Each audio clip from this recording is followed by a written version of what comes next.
This conference will now be recorded. All right, you are ready to go whenever you are ready. Okay.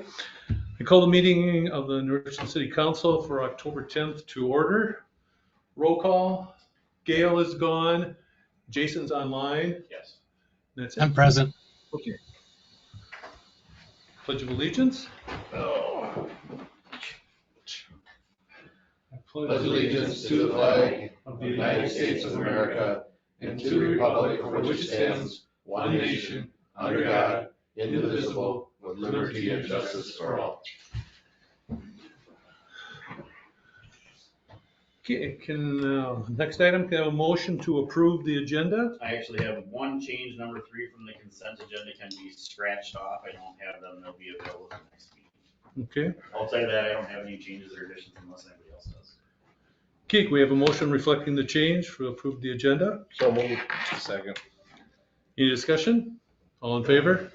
Aye. Okay, motion passes. Public comments. Anybody? Okay. Consent agenda items. Oh, did we? That's right. Oh, no. No, we didn't do consent. No. We just crossed off number 3, right? Okay, we have a motion to approve the consent agenda items With the change? with the change. I'll motion. I'll second. Any discussion? All in favor? Aye. None opposed, motion passes. Okay, request and presentations. 2021 audit. Yep, we have Lane here with Agile Solutions, and Lane is going to go through our audit with us. Yeah, Okay. and Tony's going to drive the presentation here, but we'll go through it together. And if there's any questions along the way, feel free to ask, interrupt at any time. I think a lot of you have probably been through this before. Tony, if you have anything to add, feel free to chime in at any point to provide your input. So, any questions for me before we get started? While Tony works on sharing the screen here. Okay. So what we do is we put together a high-level summary of the audit. We're not going to go through the audit report in a whole lot of detail. It's really going to look at the big picture of things, look at trends, and look at the activities related to 2021. So the first thing that we're going to do, we're going to talk about what our audit opinion is, what our responsibility as auditors are versus what your responsibility is as city council. We'll look at your main operating fund, your general fund. We'll look at your other governmental funds, and look at some of your enterprise funds, and then also some key performance indicators on how you compare to other cities in your area and other cities throughout the state. So the first thing we have is our audit results, and that's going to talk about what our audit opinion is. So really, it's important to know what our responsibility is as auditors versus what your responsibility is as a city council. So our audit opinion is a qualified opinion for 2021. That's the same opinion that you've had in the past few years. That's basically just saying that you did not implement one piece of GASB 67 and 68 related to pensions. So from a cost benefit standpoint, the city has opted not to pay for an actuarial to determine what the actual amount is for the pension liability related to the Fire Relief Association. So other than that, you do have a opinion or a clean opinion on the other opinion units, with the exception of the implementation of that one standard that was not done. So other than that, we don't have any other issues on the audit opinion side of things outside of the fire relief, not implementing the fire relief piece. So with that, again, our audit is dictated around doing sampling, using our judgment. We can't look at every single transaction the city enters into during the year. So a lot of it is going to be based off of getting that random sample. It's going to be based off our professional opinion. That is why we provide reasonable assurance on the financial statements that they're free from material misstatement, basically just saying that the objective of our audit is to make sure that the numbers are solid and that are free from significant error, where the financial statements themselves fall back on the city council through acceptance of the audit report. Okay. We're also required to look at other areas of municipal legal compliance that the Office of the State Auditor puts out. So we do have one compliance finding, and you can see on the last one it says payments of claims, but that was actually remedied during the year. So one compliance finding that we have from the state is related to contracting and bidding, and basically what that says, if you do have any quotes that are over $25,000 related to some any construction or equipment purchase, the state wants you to go through the quote process and and get different quotes to make sure that the best value is being provided to the city. And we could not find that documentation on hand. I know there was a lot of turnover, so again, not saying that that wasn't done, we just weren't provided it at that point, which necessitated that legal compliance finding in the last one. In regards to that, are we required to have a certain number of bids, like 3, or is 2 good enough? Or? So it kind of depends on the dollar amount. A lot of times too, what we find is that, sometimes there might be some specifications that are needed for a specific project or something like that, that might not necessarily be feasible to get more than one quote, but if at all possible, the state wants at least 2 if it's over 25,000. If it's over 175,000, then it's going to be required to be the sealed bid process. But if it's anywhere in that range, your willingness is needed to do 1 or more quotes, if applicable. Okay, so we're looking at some bids to repair the ball fields. Sure. And they're roughly in the $50,000 range. So if we can only get 1? Yep. Do we document that and say, here's who we sent to 7 Yep. people? Right. Didn't get a response. Yep. This one did. Right. I got 2. Okay. Yeah. Well, so but say. Okay, all right. Forget my question. I know where you're going with that. I thank you for that question, but yes, on that specific project, Okay. we're able to get 2. Yes. Well, that's just the most recent thing that's coming up. So Yeah. I just. But Okay. if, in that instance, say if you didn't get 2, say if there was just 1, then I would recommend, if you emailed somebody, email the contractor, print it out, Paper trail. put it in the file and say, okay, Yeah. We did our due diligence, we reached out, nobody else got back to us, we're gonna go with this vendor. And that'll be okay. All right. Thank you. You're done with this one? Just the other thing to note, the first 3 findings, those are ones that you've had in years past. They're very common with other cities your size. The utility rate updates we'll look at in some of the enterprise funds, but I know that as part of the internal control process, there were some that we did in part of our sampling that the utility rates weren't correct versus what was approved by council versus what was actually entered into Banyan. That resulted in incorrect payments being remitted. So I know that there was work done throughout the year on getting that remedied and getting that updated, but that was one thing that we found as part of our audit that was incorrect during the year. Okay. Any questions on that? So there's the findings from 2020. Like I said, a couple of these are going to be from year over year. The top 3 for sure. The compliance finding for the contracting bidding was in there in 2020 as well. And then if you go to the next slide, Tony, there's a couple more that were remedied during the year. Again, there's been a lot of turnover in the administrator position, so I would predict that these are going to be, again, kind of a one-time instance related to 2020, and that's sometimes what happens when there is turnover in those positions. Okay. And then one auditor recommendation that we have around that is related to internal control documentation. So what our recommendation would be is to implement those written policies and procedures, document those employee responsibilities and processes. And really what that's going to do is kind of give you a set guide on who's doing what.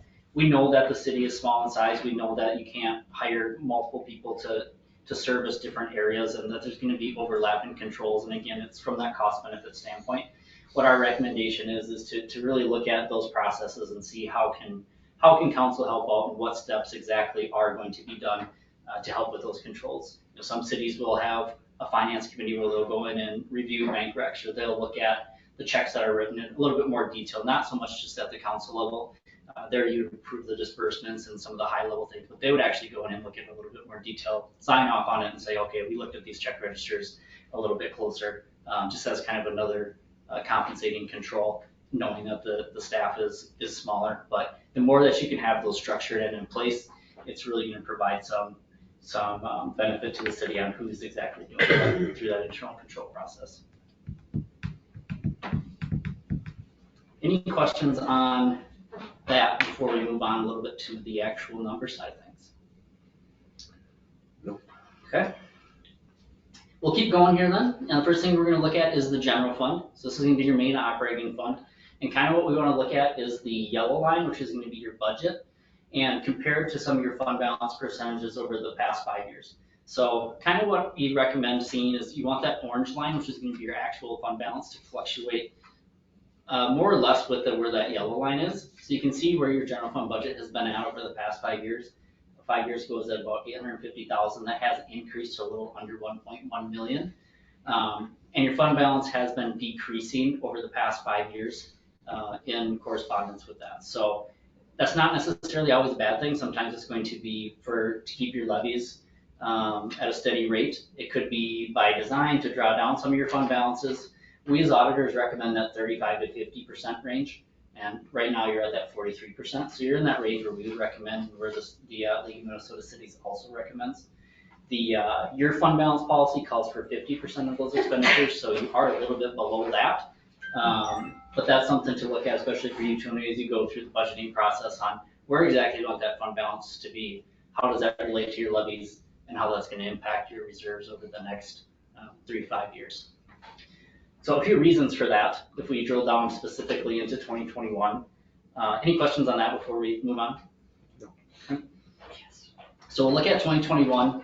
We're going to look at the revenues compared to the expenditures. So anticipated about 1.1 million in revenues compared to about 1.05 or 06 in expenditures, and there's a little bit of transfers out to funds from other operations. So when the final budget was done, we anticipated about a $25,000 increase in fund balance. What actually happened was a $154,000 decrease. A few reasons for that. Taxes ended up being over budget by about $25,000, which is good. I think it's just budgeted a little bit more conservatively, knowing that there might be some delinquents and some other things that wouldn't necessarily always be collected. Ambulance revenue ended up being under quite a bit, about $50,000, so that impacted it a little bit as well. And then there was also a little bit of increase in donations and other refunds and reimbursements. So overall, again, you anticipated about 1.1 million in revenue. You're at about 1.28 in actual collections. So you're at about $27,000 over in the revenue side of things. So where the biggest variance is going to be in the expenditure side. So again, anticipated about 1.06 and you ended up at about 1.27 million. You did see some cost savings in the ambulance, just with the operations during the year. Again, revenue is down, but expenditures were also offset. So you did have a positive variance in that. The biggest differences in that negative variance comes from the administrative side of things with the turnover of the administrator position. Again, anytime there's turnover, especially with somebody who's been here a long time, it's the succession planning can cause a lot of headaches and a lot of costs going into that. And then there's also some capital projects that were done. I think 3rd Street, there was some work done on that. That ended up being about $175,000. Does that sound right? Yeah. That was paid out of the general fund. So that's kind of the biggest variance there, is related to some of those one-time capital project costs. So our recommendation is the more that you can focus your general fund on the operating, it's going to make that orange bar on that last graph be a little bit more flat compared to where those expenditures are at. Okay. So the next few slides we'll look at is your general fund revenues, just the trends in the revenues and the expenditures. So I'm not going to spend a whole lot of time on this other than just pointing out your main sources of revenue in the general fund are going to be both your tax levy and your intergovernmental revenue. So as those budget expenditures have been increasing in the general fund, you can see the taxes have been going up as well to help keep that general fund budget reasonable and have it steady with the fund balances. You do see the biggest variable here is your intergovernmental revenue. So in 2020, you did collect about $60,000 in CARES dollars related to the federal funding. You'll also get that in 2021 and 2022. I think it's about 125,000 total. Yeah, I think it was like 60-some thousand each year. That sounds right. So that is available to spend at the city's, at the council's discretion. That has not been expended yet. So you will see that in 2022, whenever it does get spent down, that intergovernmental revenue will end up going up. But in the other change here is your charges for services. You can see the ambulance revenue is going to be the biggest one, has been decreasing from 1920 to 21. Same thing with the expenditures. You can see the biggest change here, again, as we noted, is that general government with those administrative costs and the turnover of the administrative position, some of the additional costs that has incurred. You can see the public safety did drop a little bit from 2020 to 2021, again, related to those ambulance operations. Streets and highways were pretty flat. And then your other costs, the main thing there is going to be your capital expenditures. So as we mentioned in 2021, that 3rd Street project is really kind of the outlier there, and that kind of caused that decrease in the fund balance in 2021. Okay. You have a couple more funds. Again, I'm not going to spend a whole lot of time on this. You have 2 special revenue funds. One, your TIF district. That's basically going to be collecting to make the TIF bond payment, I believe, and then also with the increments. So there is a deficit in that will have to be looked at. I know there's some interfund borrowings and some other intricacies there But one thing just to note is, as you do your levies, is to look at how those TIF collections are doing and making sure that they're enough to make the bond payments.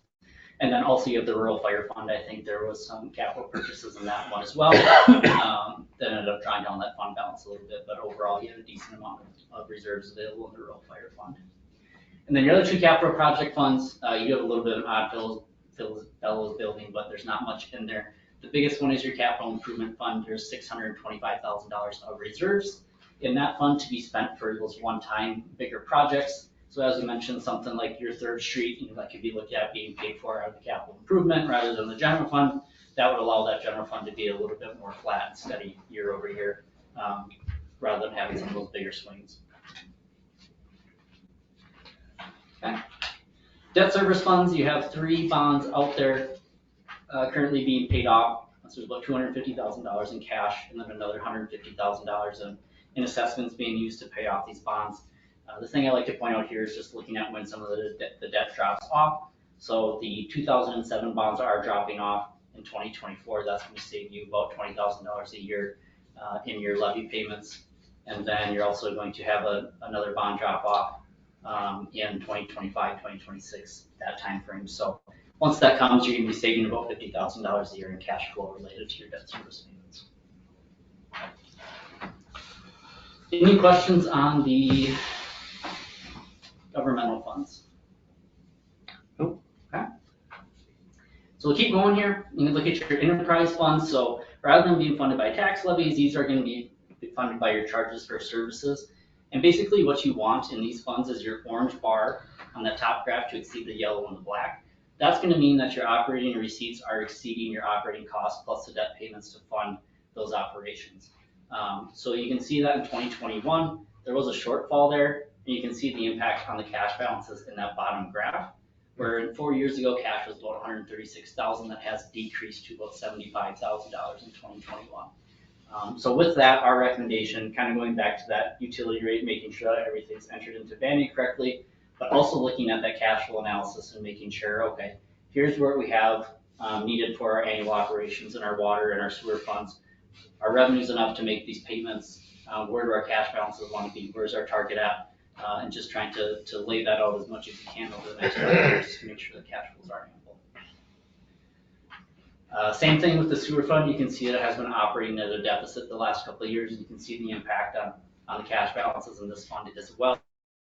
That has decreased from about $188,000 or $225,000 in cash in 2018 down to about $84,000 in 2021. So again, the more that you can kind of lay out your capital and figure out where your needs are in some of the utility funds, it makes it a little bit easier to figure out where the rates need to be to making sure that the appropriate investments can be made into those utilities. Okay. Cedar Point Fund operates a little bit differently. There's no more debt in that fund, so it's really just your operating costs. It does have some positive cash flow over the past 4 years. There was a few capital purchases needed in 2021, so you can see there's a little bit of drawdown in cash, but overall you're above where our recommendation would be. You can see where those cash balances have been building before 2021, where some of those one-time costs were needed for some capital improvements. And then the nursing home fund, this is audited by another accounting firm. We do put it in here just because it is included in the city's financial report for accounting purposes. Again, I know that you get a separate audit report for that that's been presented, so I'm not going to spend a whole lot of time on that, but it is included as part of the cash flow analysis. So if we combine all of that together, kind of just a high level overview of kind of what we looked at is piecing it all together. We're going to look at your total cash investment balances by fund type. So overall, you have seen a little bit of a dip in your enterprise funds and the cash that has been offset by some of that intergovernmental funding that you received in the general fund from those federal dollars. So cash and investment balance have been pretty steady over the past 3 years, right around that $2.6, $2.7 million overall. Any questions on that? Okay. The last thing we have are some key performance indicators. So again, going to compare the city of New Richland to other cities in Waseca County, your area, and other Class 5 cities throughout the state of Minnesota, which is going to be all cities under 2,500 in population. So the first thing that we're gonna look at is the tax rate. And what I like to preface is that really kind of look at the trends other than just maybe one year, but look how you're trending compared to your peers.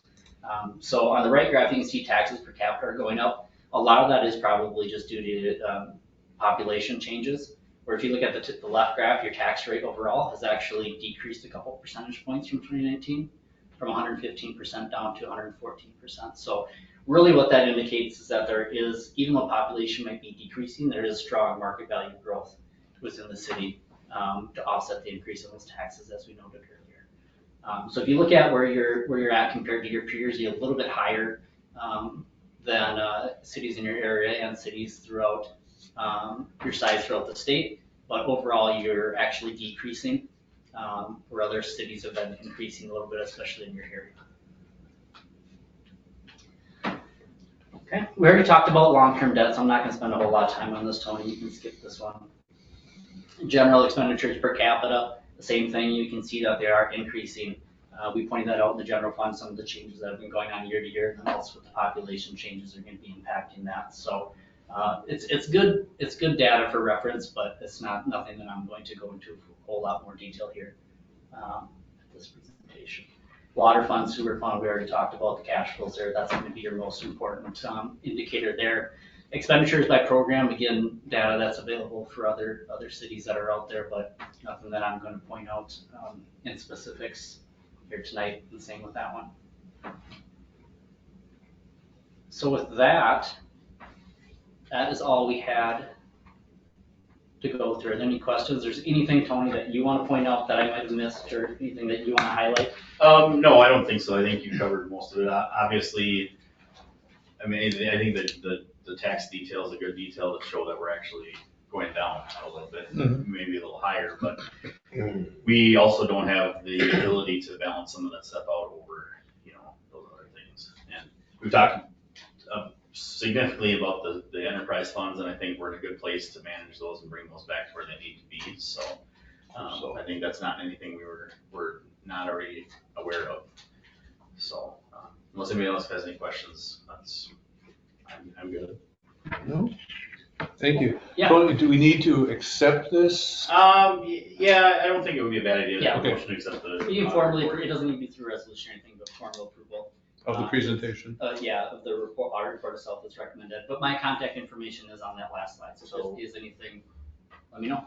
Make a motion to accept the audit report. Second? Do we have a second? I'll second. Okay. Any discussion? All in favor, signify by aye. Aye. Motion passes. Thank you. man. Appreciate Thanks, it. everyone. Yep. Okay.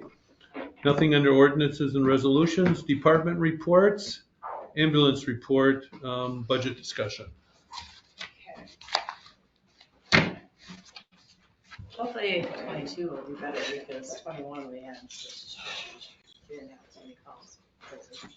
We didn't have staff at that point, so. All right. Well, Jaden passed his test, he's up and running, Jason's been signing up. He'll be good, he's got a bunch of training experience, with his 20 plus years of experience, so that'll be good. Right now, we're at 160 runs now. Okay. So it's gone up since we wrote this. The ambulance wrap was done, the remodel to room was good, thank you to those that showed up to the remodel.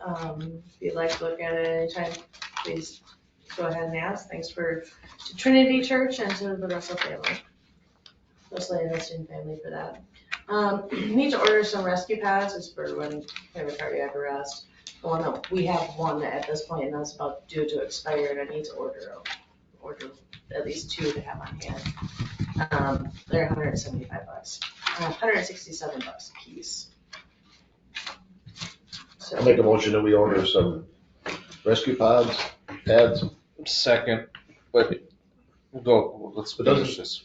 Doesn't the department head have authorization? Yeah, we've always just kind of run it that if it's near a council meeting, we just like to have that approval anyway, just because it's just more of a clear cut thing. Any more discussion? All in favor? Aye. Motion passes. Okay.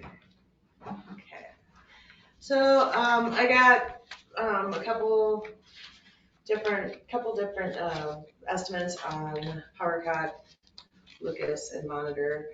What's a Lucas? Lucas is a CPR device. It Okay. does chest compressions for Yes, them. it does. Okay.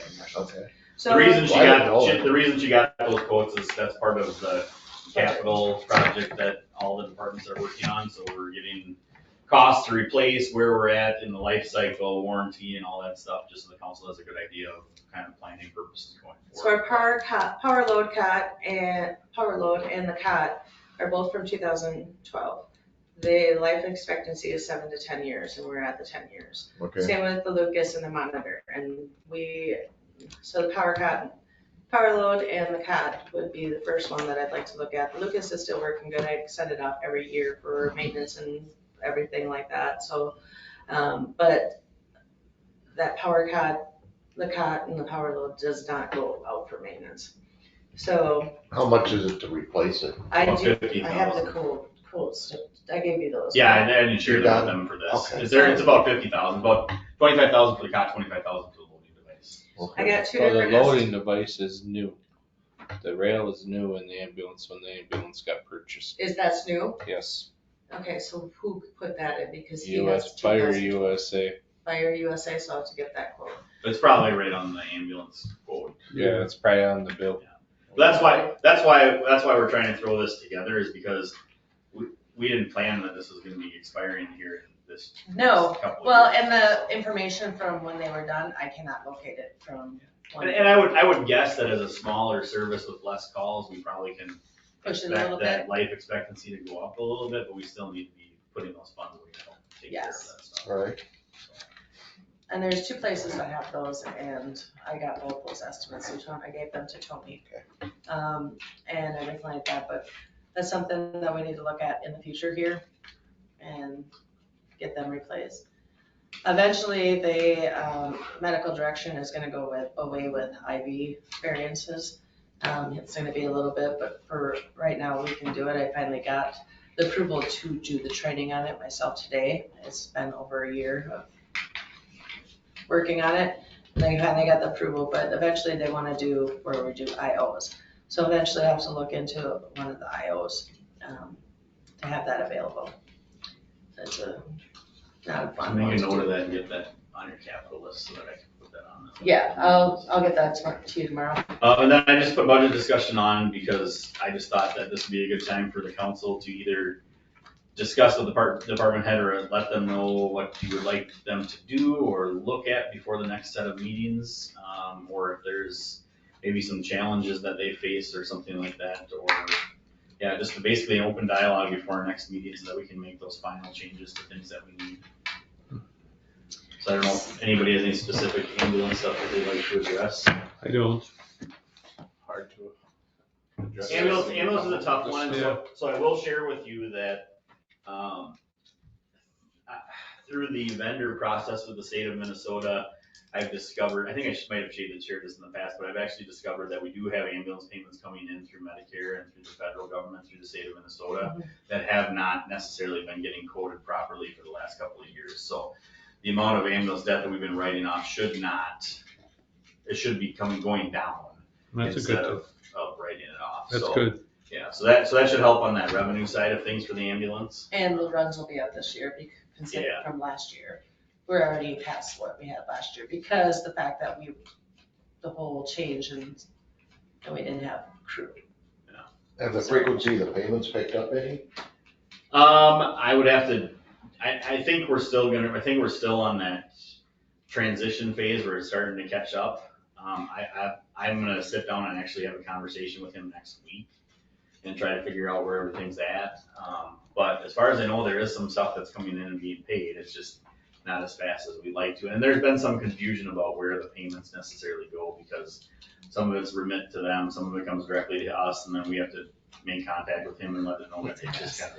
Yeah, I know all about it, cause we paid the one up here, said to pay at the city hall, and then we got another one the following month and said they had to pay up to him. It has been a mess, and me and Sarah Jo, she'll get stuff and she'll email it to them. I think it's one of those things where it's File gonna it. take a little bit of time for it to just start. I know that sucks, but it's just the way. Because isn't it coming on about a year that wasn't it like last February or March? when It we was signed the around this contract? time last year, I think. Yeah, I'd have to look at. It was, because it was, yeah. Yeah, it's regardless of what's going Yeah. on, it's a 3-year contract, I think, so we'll have to look into it a little bit closer, but no, I have, Sarah, Joe and I are specifically gonna go have a conversation with him and try to figure out either how to streamline this process or to see if we're not getting a report that we need to be getting, so. Okay. But- Okay.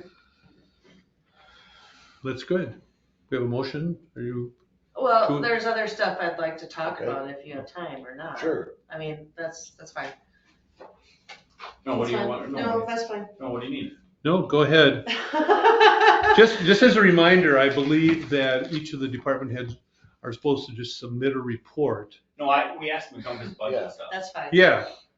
Yep. Yeah, I know that's on here, but Oh, I can't even find a report in the I've got packet. one. Oh, it sits there. I'm looking Okay. at it. It's up. Well, go ahead. Yeah, that's Talk fine. about the things that are on there so that they don't get piled up for next month. No, that's fine. You read them? Not really, but that's fine. No. Nope.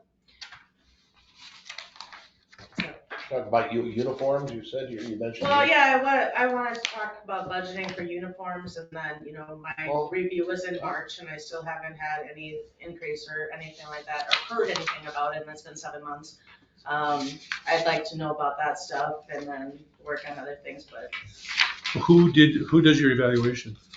Gail and Lauren did, Gail and Jody did in March. And I still haven't heard anything of her, review and pay or anything. I think that's something that we should take care of with the personnel committee. So, You did that 7 months ago? 7 months ago. Well, we haven't had a recommendation, have we? for- No, I They're doing it. no. They kept putting it off because there was other issues going on that they kept putting it off. But they did it eventually, right? I did get my review, but I never From got, Jason, or from Jody and Gail? I don't Yeah. recall doing a review. huh? I don't recall doing a review with you. You did my review with Gail, I did. yes. Anyhow, So, Yeah, well, Sarah, let's refer that to the personnel committee. Yeah, on I this. okay, Yeah, the personnel committee should be doing this. okay. what else?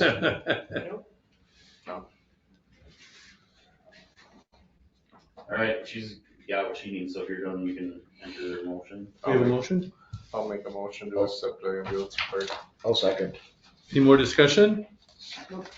All right, all in favor?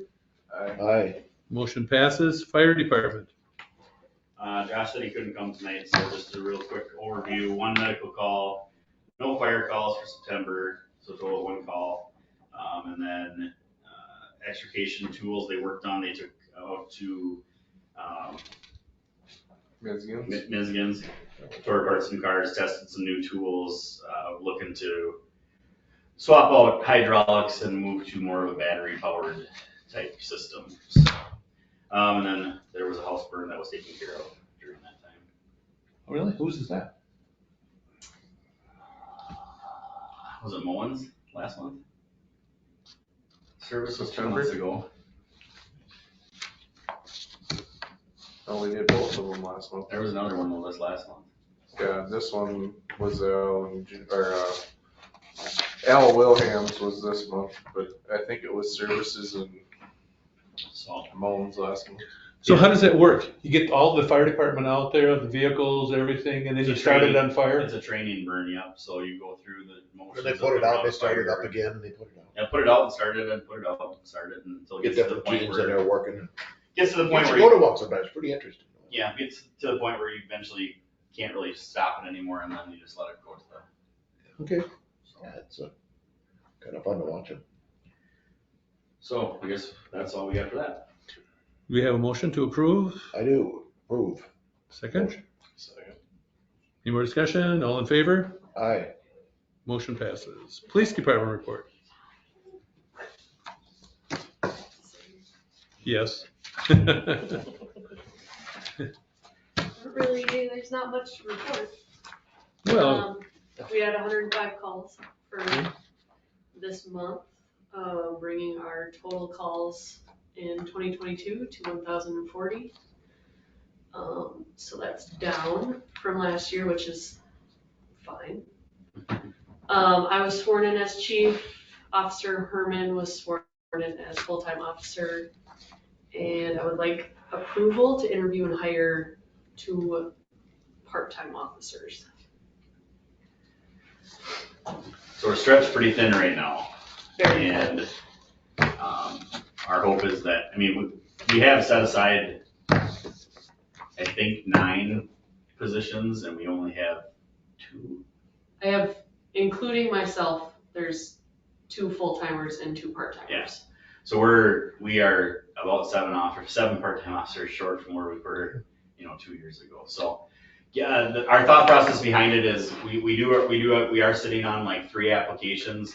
One of those applications is an applicant that has significant police experience and would be a very quick train. And then the other 2 applicants are brand new people who would take a significant amount of time to train. So our hope would be that we could hire 1 person as long as the background goes out. They'd be quick trained. We'd have an extra staff person to cover those nights and weekends.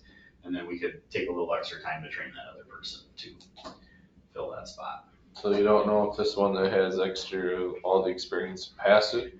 Oh, no, well, I would assume you would. Yeah. Just the backgrounding just takes. Forever. Yeah.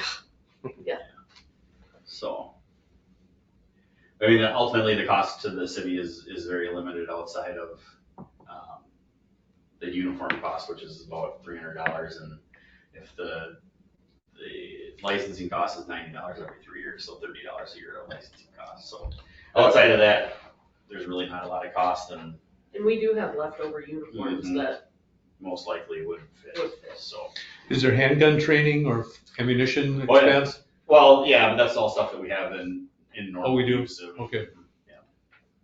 None of that's refundable or whatever for. Yeah, it's all subject to reimbursement by post. Yeah. And actually, by having less officers, we actually are significantly less refunded because you can only get per officer. So like last year we were getting up to 7 officers, so we were getting up to $7,000 from post reimbursement. Well, now we've only got 4. Now we're only getting $4,000 for reimbursement. So it does make sense for us to have a few more officers because we may spend $1,200 on training for Denise and $1,200 on Brandon and only $300 or $400 on the other 2 officers, but we get that whole amount for the Okay. amount of officers that we have. I'll make a motion that we approve hiring 2 part-time officers. Second. Any more discussion? All in favor? Aye. Motion passes. Yeah. And then I don't know if you had any recommendations or budget questions for Denise going forward. Otherwise, if you have something that you think of too, please just get them to me and I can always transfer them to the department heads and we can talk about that a little closer. But Age of the squads has come up, hasn't it? we're Yeah, in how they- dire need of squad cars, yes. Yeah, how are they holding up? Not well. We've been putting a significant amount of repair into the squads. I've talked to Denise a lot, and I think both of us have kind of decided that we would probably be willing to give up the 2 squad cars thing to have 1 Good one? good car Yeah. that we can be, that With can be equipment reliable that for the works and department. doesn't have to. So be my like question this. to you on that is, do we need an all-wheel drive one? Yes. So do you lease it or you buy it? Cause I know that Impala was leased and. Yeah, I don't know how we would come out on a lease. I guess I could look into it. Well, I and was just see. asking, cause I know Somebody we've just- done it in the somebody past. just leased a car around here. Casson or Wells might have just released a car around here, but, so my thought process would be so they're not like Pursuit, I mean, it's to the end of the life for Pursuit, but for like driving daily for like a city car or something, it would make perfect sense to keep. My thought would be get rid of the old one with tons of miles on it, and the one that has a little less miles, move that to the city car, sell the Impala, Correct. and then get a SUV for the police department, because that way you've got an all-wheel drive vehicle for the city staff to take whenever they need to go somewhere. Yep. There's brand new seats for it in the back that can get put in.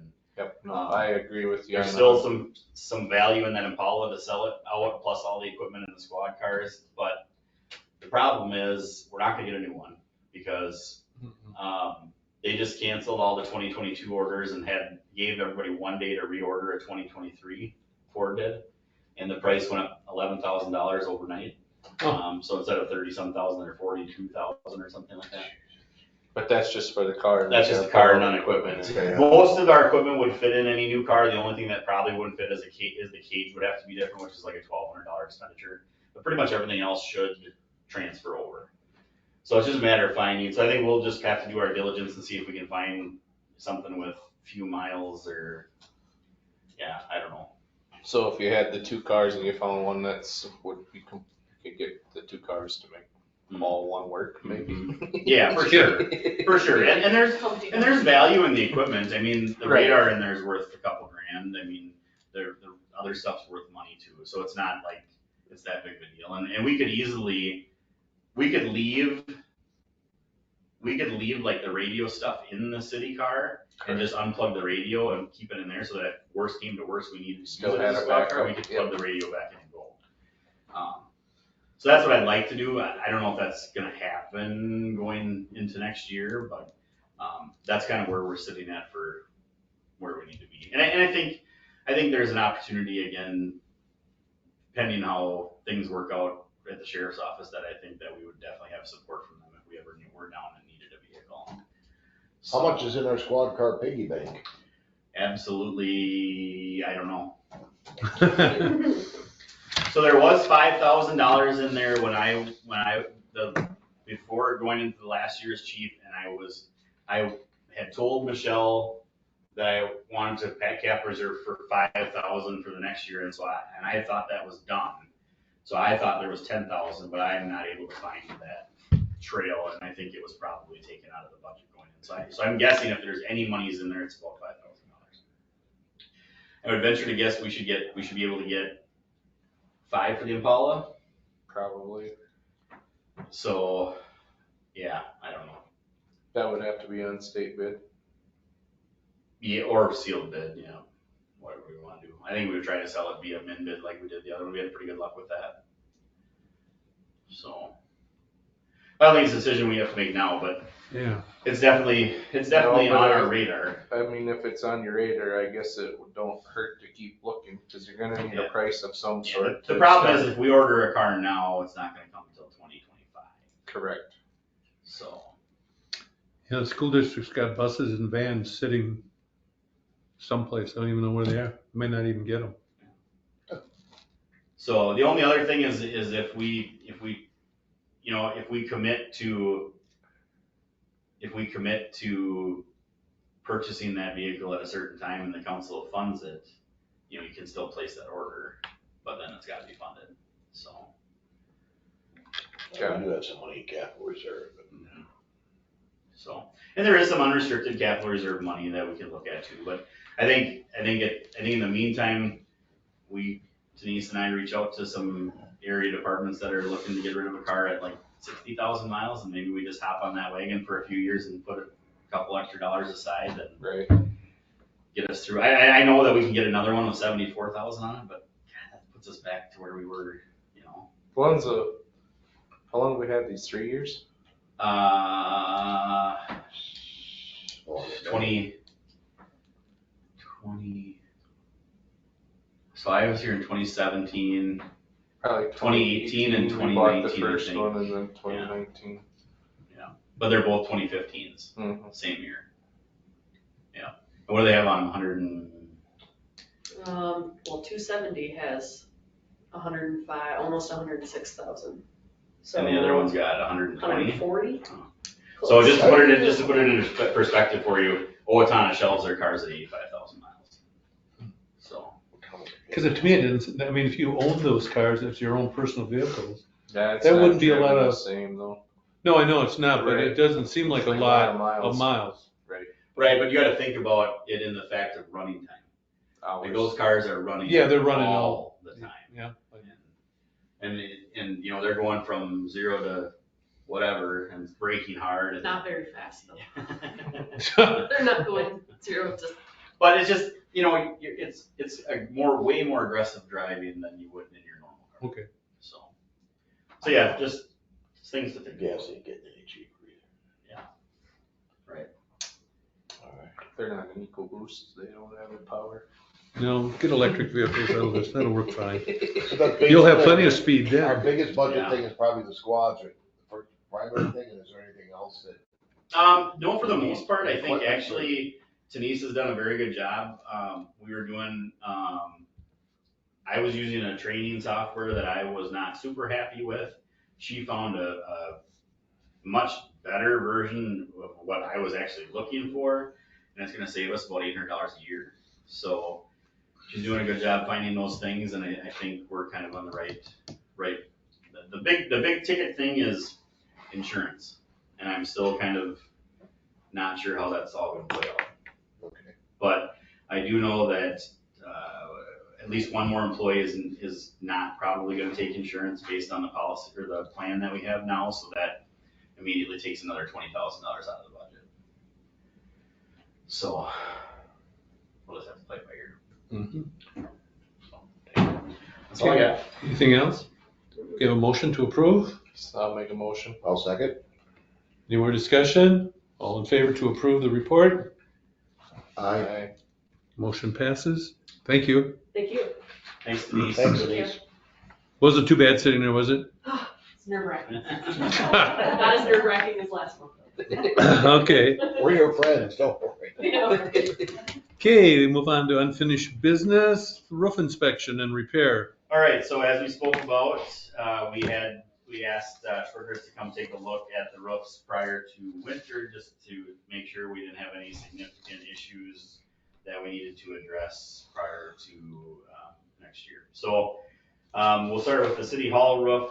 As you can see in the information that was provided, there are a few seals that are coming uncovered. He said that it could have been an improper way they did it, or it could have been some carelessness that went into it that caused some of these gaps to happen. But these holes and gaps, the water will get into, and then it'll freeze and cause other problems, and potentially could go into down through our skylights and things like that on the roof. So a few holes, a few tears. There's a big hole there. And then gutters need to be cleaned. I've talked to the street department guys about that. We'll take care of that. This is another big thing on the top set of block, just here, right out here. Goes Yeah, all along. saw there. Goes all the way along there. There's just like a nominal gap. And he said that basically he thinks that he talked about how when you have a rubber band, eventually it starts to pull and pull and pull, and he thinks that rubber gasket that's on the roof may be starting to pull back on those blocks.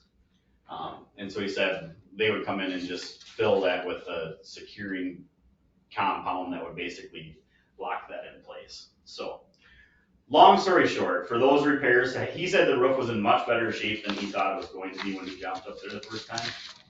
But long story short, to fix the things on top of the City Hall roof, $1,500, $1,535. I think it's a no-brainer. It needs to be taken care of before the winter so that those problems don't compound. Can they do it soon? He said if we get it approved, he would try to get it done before the snow flies.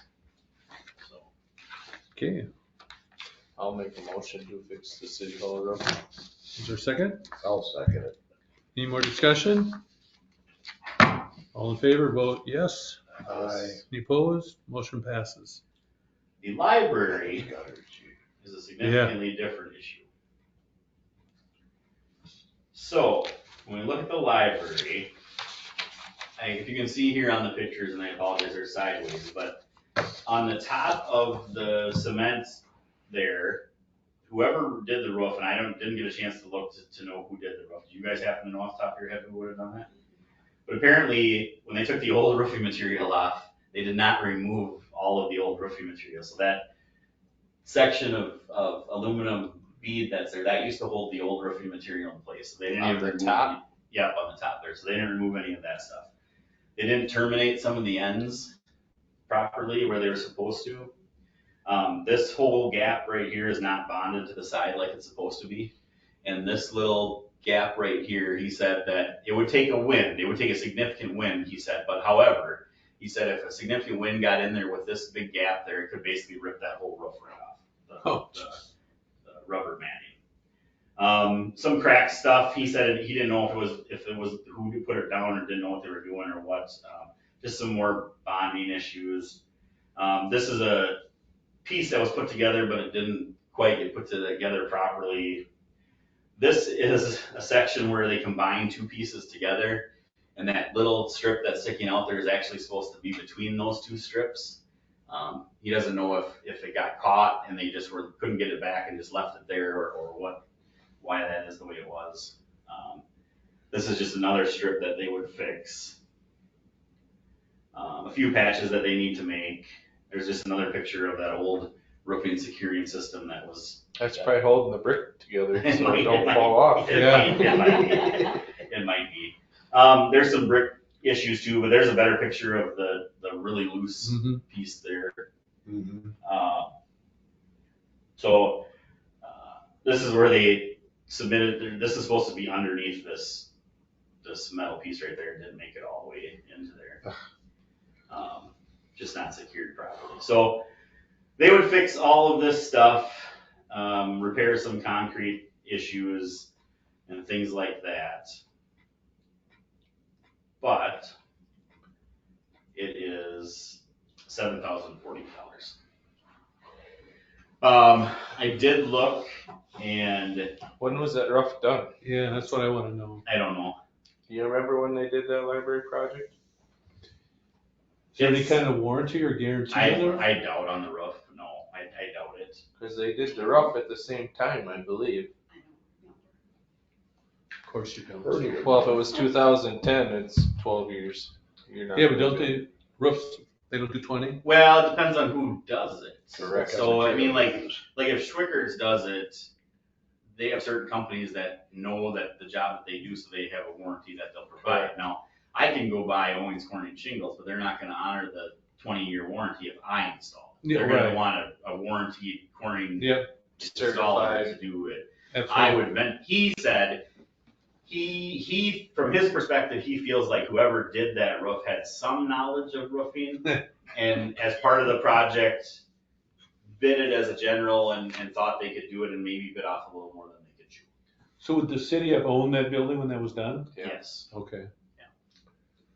So I did do some checking and we do have about, I think it was around 20,000 in the capital reserve fund for the library. So,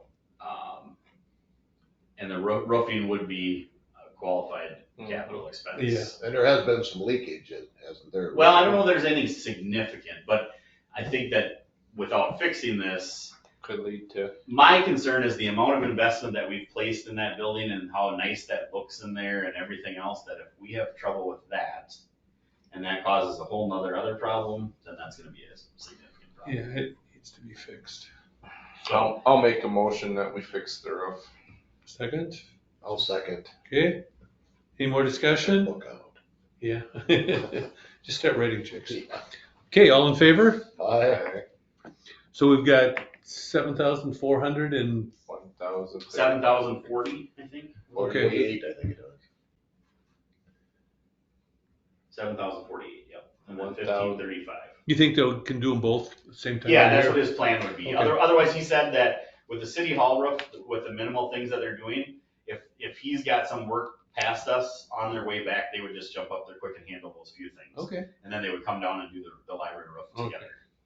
okay. Perfect. All right. Okay. Classification and compensation study. I spoke with Mark this morning, to try to kind of sort of finalize the numbers, and I think we're looking at potentially being able to get everything figured out and the structure in place that would cover everything in line with the care center administrator that we just hired, and the total cost would be about $29,000, which is like a 7.1% increase. We've already kind of committed to a 5% increase, so we're not terribly far off from there. So he is gonna be here at the next meeting to explain how that would all work and how that would come to fruition. And then I will plug the numbers in to make it show you what the budget looks like with those numbers in there. Okay. And I think that if we make that a priority, we may be able to knock off. There's some capital discussions going on with the maintenance department about potentially getting rid of both tractors and the honey wagon and getting a skid steer instead. And I think that if we do that, we can knock off about $15,000 of capital reserves that I had already put in the budget for next year and may be able to use that to balance out that compensation plan. I'd like to table this compensation study until at least the next meeting when we have our full council. This is just a report. Okay, Yeah, we're not doing anything. I'm just telling you what was discussed. okay. So, but yeah, it's the concern is the underpaid positions were the police department, both the chief and the police officer, and then the maintenance worker job positions were the 3 that were underpaid. Now, hiring Denise as the police chief as a female puts us into potential concerns with pay equity if we don't manage some of this stuff. Okay. So that's why we have to kind of keep close tabs on it. So. Okay. So he's gonna be at the next meeting? Yep, he's gonna be remoted in and go through the stuff that you have there, Jody, will change because he's made some changes. Okay. We went down on the salaries. We're down to 16 at the starting point, so All right. there's been some changes. Okay, that's good. A lot of numbers. Yeah, it's confusing. That's what I wanted. Okay, any more discussion on that? Administrators report. Okay, that local contest thing. Oh, did I skip over that? Yeah. Oh. Oh, well. Logo contest, what do we got here? Yeah, so I would just say let's pick 2 council members that want to be on it, and then 3 city staff members, and then 2 New Richland residents that maybe would be interested. I think there's 2 sitting here that might be. Yeah, they're into everything, let them That's what I on. was thinking. So I don't know which 2 of A you lot want, of free time. but I'm gonna take myself out of this situation because I actually have some of the logos that are in there, so I don't want to even talk about that stuff. So, but I was thinking that Denise and Eric and probably Sarah Sunby as the staff members that would be involved. Okay. And then I don't Sure. know who from the city council wants to do it. Let's appoint the 2 that aren't here. There we go. Teach them to come to a meeting. You're funny. Yeah. Yes, so I'm glad I you're will. here with us, Chief. Yeah. I'll do This it. is my plan. I'm not even gonna have a formal meeting. I'm gonna send these people the logos. I'm gonna say, please rate them from 1 to 5. And then any comments that you have, I didn't like this part, or if you did this with this, I think it would match well. And then I'll take all that information and spit it to you guys as one document that says this is rank 1, 2, 3, 4, 5. City council makes final selection. Sounds good. So, Okay. so it's not even gonna take that much work if you wanna do it. I just need to know who those names are. And I believe Pam and Larry offered to help, so. I heard that. Well, And you got the 3 city people. Put me down then, I guess. I will help. Okay, there we go. Why don't you make that a motion then? I'll make a motion that Jason, Jody, Pam, Larry, Sarah, Sorry, Sunby, Eric. Denise, and Eric are on the logo contest Committee. committee thing. Okay. I'll second that, I guess. Okay, any more discussion? All in favor? Aye. Aye. Motion passes. Aye. Okay, now administrators report. Yes, so not only there's a whole heck of a lot of this thing, so, got our audit filed with a day to spare. Yay. So that was all taken care of. Had a nice quick conversation with the new care center administrator, and he was really excited to start, and I'm really excited to be there when he shows up, and I'm very, I think Lauren, maybe you echo it, I think I'm very happy and I'm optimistic about the future of the care center. I think so too. Worked with Mark at DDA on the HB compensation study. Shortridge was here and presented those findings. I've been working on the water and sewer budgets for 2023. I have some pretty good ideas. I think that we can get us back to where we need to be and address some of our capital plans.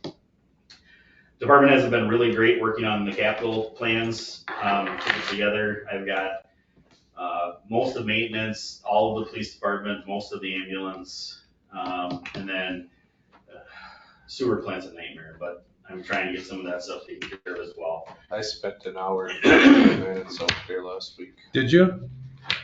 Just But going through the You must have buildings. liked it. You stayed so long. No, we just went through the buildings. That's what Wow. just going through the stuff that needed to be addressed, you Yeah. know. So just kind of for There's your a lot. perspective, I'm planning to present enterprise fund budgets next meeting to hopefully kind of adopt the sewer and water budget for 2023. And then in November, I will be presenting that capital plan, hopefully. I got quite a bit of final touches to be putting on that. But that's the plan for that. Preparing election judges, we got an election coming up. Sarah Jo and I and Elizabeth have to go to another training.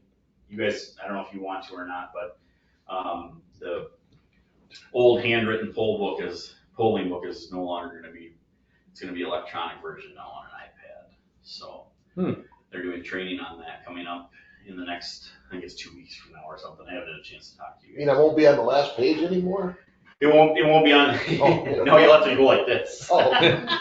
Who's gonna enter all that information? It's like, it all comes like it used to, like, Oh, Dad? yeah, usually the night before we go pick up the roll and Okay. then bring it down. It'll all be there. It'll be there. And then registration will still be kind of the same way. I think from the way I heard it explained is that, like, if Chad comes, he says, my last name's Knight, so they type in NIT and pops up Chad as he votes and does, Okay. so.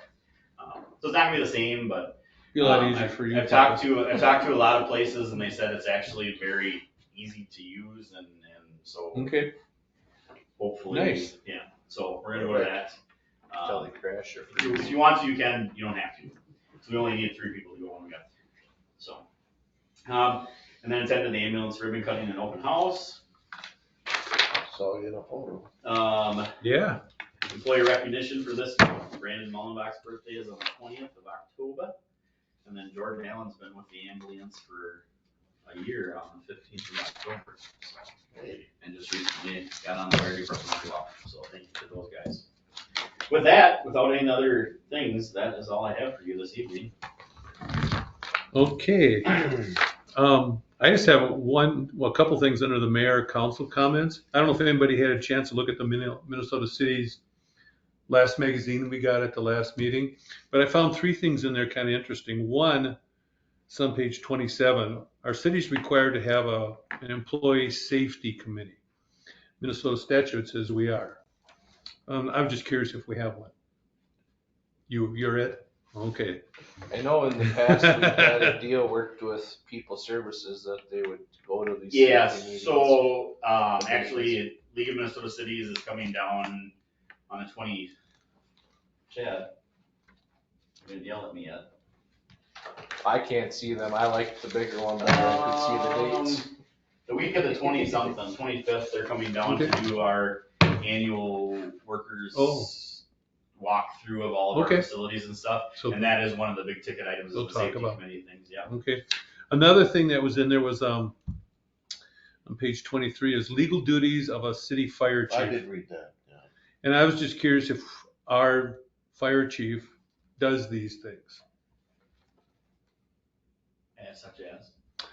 Human resources and retirement fund duties, Minnesota statute, section number 299N.05. There are specific obligations of the fire chief with respect to creating and maintaining documentation on a city's selection process to license department firefighters, including completing employment verification, verifying certification requirements, completing renewal applications, on and on. Retaining proper training records pertaining to Minnesota statute number 29F.035. Fire chiefs must also conduct a background check on all applicants for employment. My question is, we probably do this, but in the name of the fire chief? Yeah. I mean, it sounds like the Yeah. fire chief is supposed to do this, but I'm just curious. Well, it's one of those things, or duly appointed. Okay, It's a volunteer. I would say that in a full-time Fire, yeah. fire service, it's probably different.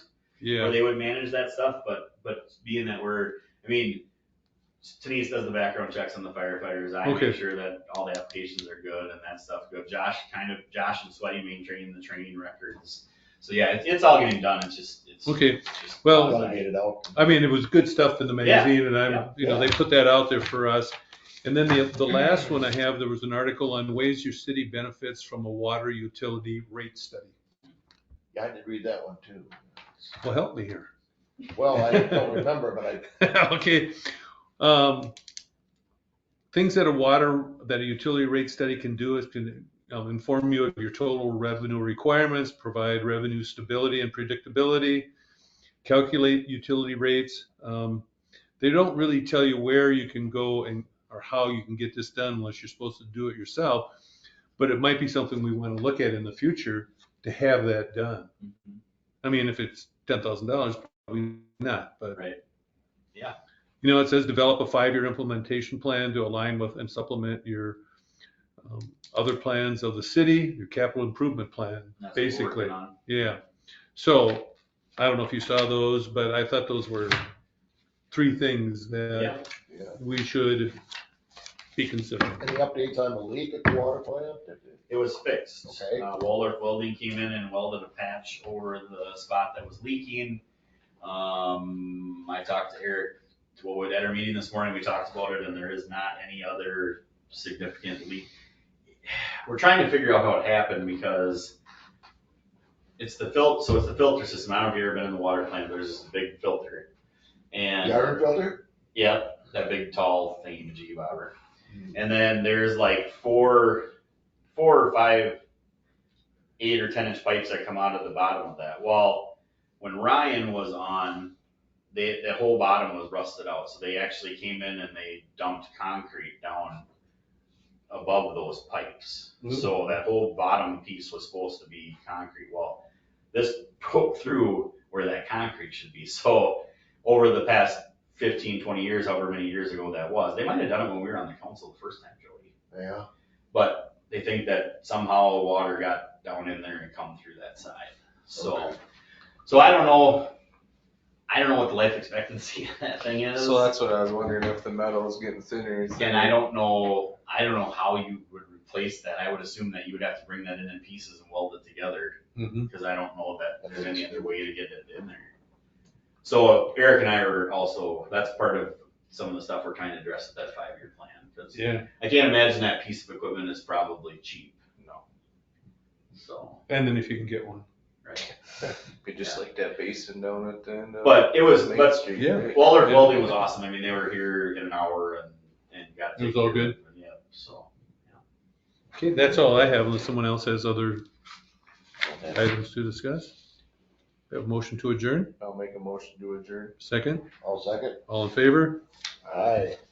Meeting adjourned at 7:39.